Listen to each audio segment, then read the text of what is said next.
안녕하세요, 여러분. 영양선생님입니다. 오늘 우리는 카페인에 대해서 알아볼 거예요. 우리 친구들이 자주 마시는 음료 속에 카페인이 있다는 거 알고 있나요?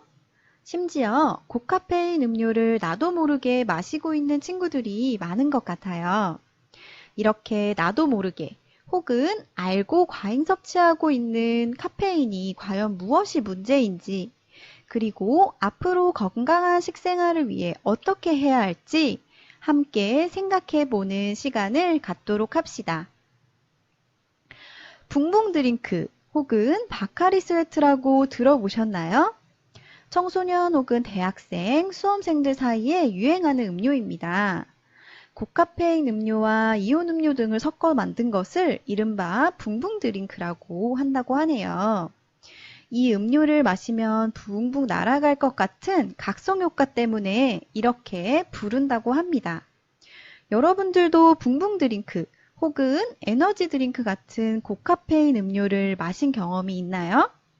있었다면 영상을 잠시 멈추고 왜 그 음료를 마셨는지 자신의 경험을 떠올리면서 학생활동지 1번에 자신의 경험을 적어보도록 합시다. 모두 잘 적어보았나요? 오늘 선생님과 함께 카페인에 대해 알아보면서 카페인 음료를 먹었던 경험들에 대해 다시 한번 생각해보는 시간이 될 수 있을 거예요. 오늘 우리가 배울 내용은 아래와 같습니다. 첫 번째, 식품의 카페인 함량. 두 번째, 카페인 섭취로 인한 건강 유해성. 세 번째, 카페인 섭취 줄이기 방법 실천에 대해서 함께 알아보도록 합시다. 카페인이란 무엇일까요? 첫째, 중추신경계 자극제입니다. 그래서 여러분들이 커피나 카페인 음료를 마시면 신경계가 자극되면서 각성 상태가 되는 것이지요. 그리고 카페인은 커피콩, 홍차, 녹차와 같은 차잎, 그리고 과라나 열매 등에 함유된 성분으로 식품 및 의약품의 원료로도 사용된다고 합니다. 과라나 열매라는 것은 어디서 들어본 것 같기도 하고 낯설기도 하고 그렇죠? 뒤에서 선생님이 다시 한번 알려드릴게요.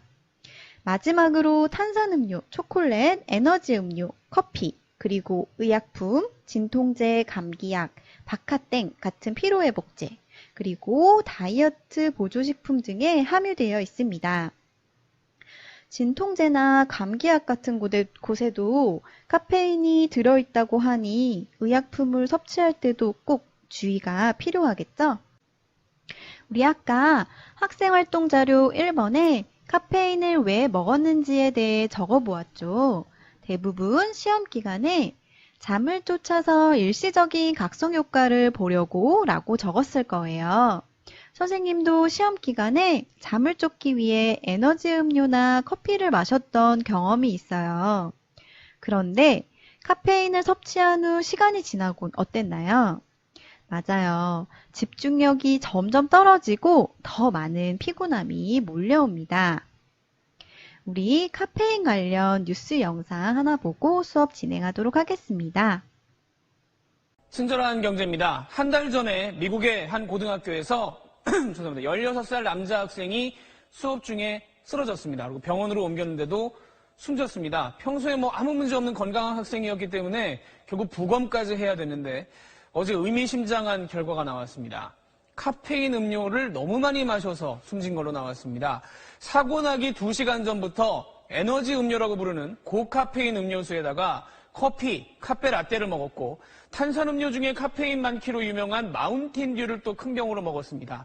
아메리카노로 치면 한 대여섯 잔 정도 한꺼번에 먹은 셈이 될 텐데 부검 의사 말은 이 카페인이 심장을 벙벙 뛰게 만들어서 원래 커피 센 거 먹으면 좀 그렇잖아요.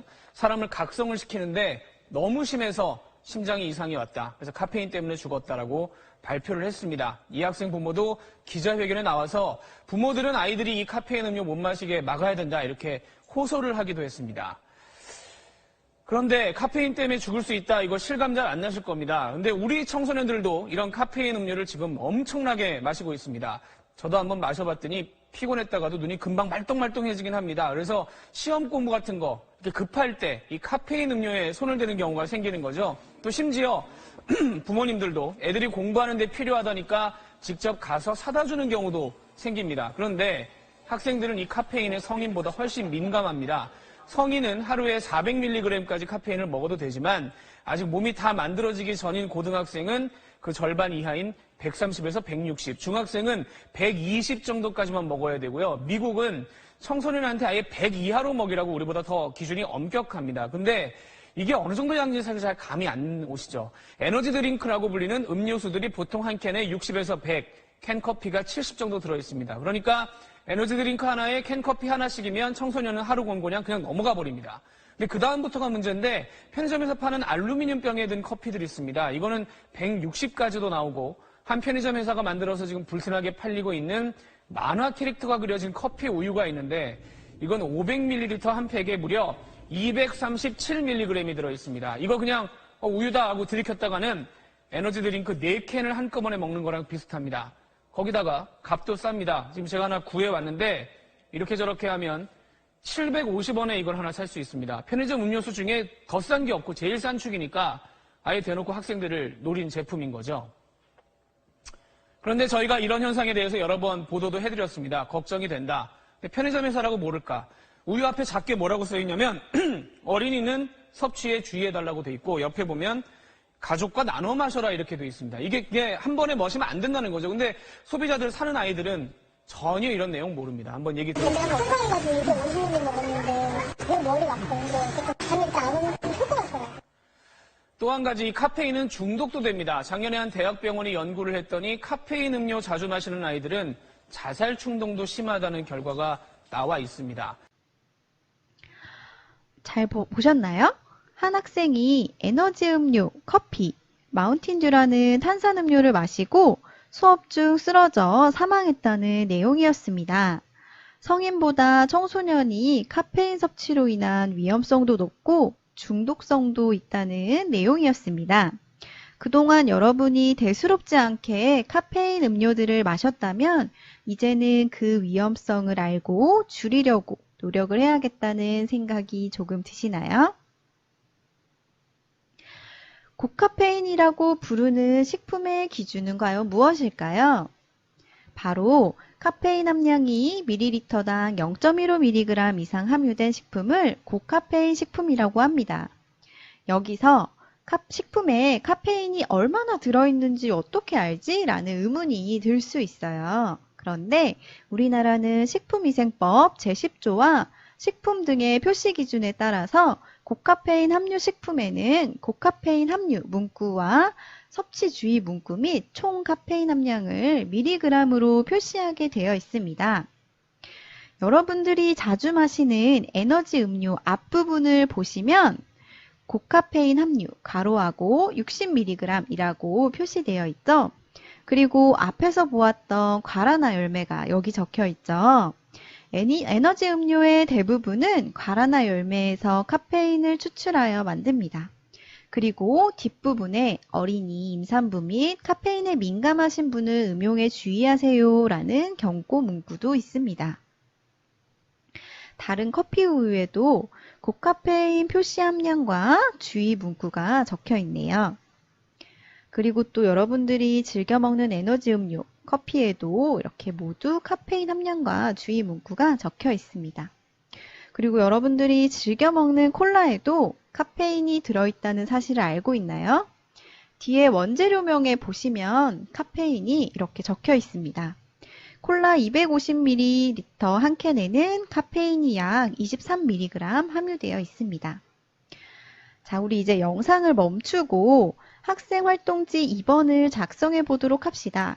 선생님이 예시로 준 식품들을 카페인 그룹, 무카페인 그룹, 그리고 카페인이 들었는지 안 들었는지 모르는 식품은 알쏭달쏭 그룹으로 분류해 봅시다. 그리고 적혀져 있지 않은 식품이지만 여러분들이 즐겨 먹는 간식이나 식품이 있다면 생각해서 한번 그룹에 넣어 보셔도 좋겠습니다. 자, 이제 정답을 함께 알아볼까요?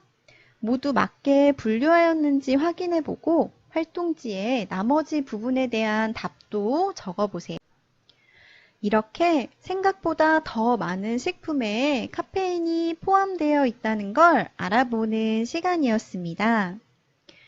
그러면 우리는 카페인을 얼마나 섭취해야 할까요? 바로 카페인 최대 일일 섭취 권고량이라는 것이 정해져 있습니다. 내 몸무게 곱하기 2.5mg을 하면 하루에 최대 섭취할 수 있는 카페인 양이 계산됩니다. 예를 들어서 내 몸무게가 50kg이면 2.5mg을 곱해서 나온 125mg이 최대 일일 섭취 권고량입니다. 여러분, 여기서 주의해야 할 것은 최대 권고량이라는 것입니다. 최대 권고량보다 적게 먹어야 한다는 뜻입니다. 우리가 최대 일일 섭취 권고량을 넘어 카페인을 과잉 섭취했을 때는 그림과 같이 내 몸에 많은 문제점이 발생합니다. 그리고 그 증상들이 심해지다 보면 아까 영상에서와 같이 결국 사망에 이르게 되는 거겠죠. 우리 오늘 가장 중요하게 꼭 기억해야 할 카페인 섭취를 줄이는 요령에 대해서 알아봅시다. 첫 번째, 졸음이 오거나 목이 마를 때는 고카페인 음료, 탄산음료 대신 물을 마셔보세요. 두 번째, 가벼운 스트레칭, 산책으로 주의를 환기시킵니다. 세 번째, 가공식품보다는 계절과일이나 제철 채소를 먹습니다. 네 번째, 충분한 수면으로 건강한 몸의 상태를 유지합니다.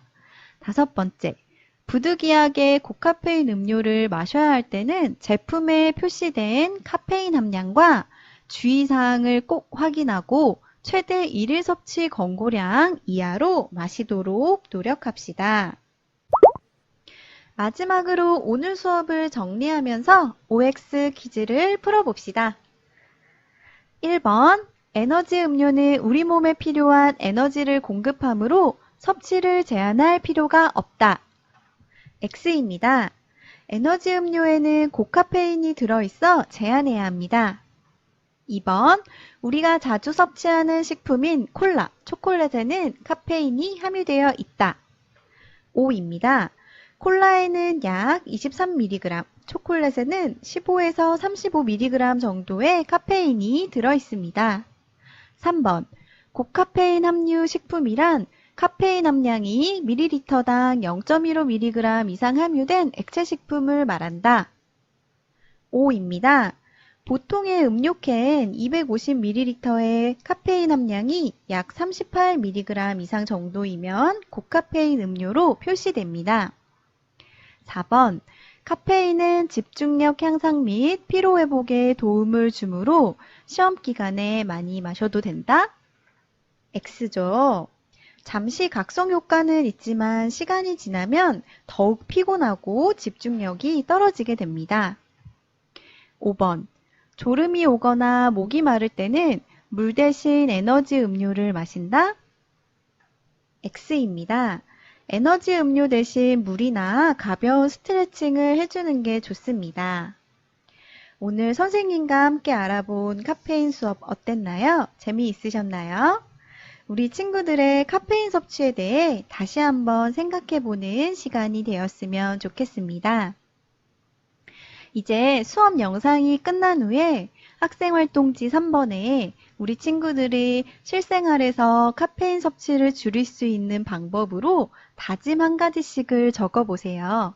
거창한 실천 방법이 아니라 정말 지킬 수 있는 작은 실천부터 시작해서 건강한 식생활을 만들어 가도록 합시다. 그럼 우리 다음 시간에 만나요. 안녕!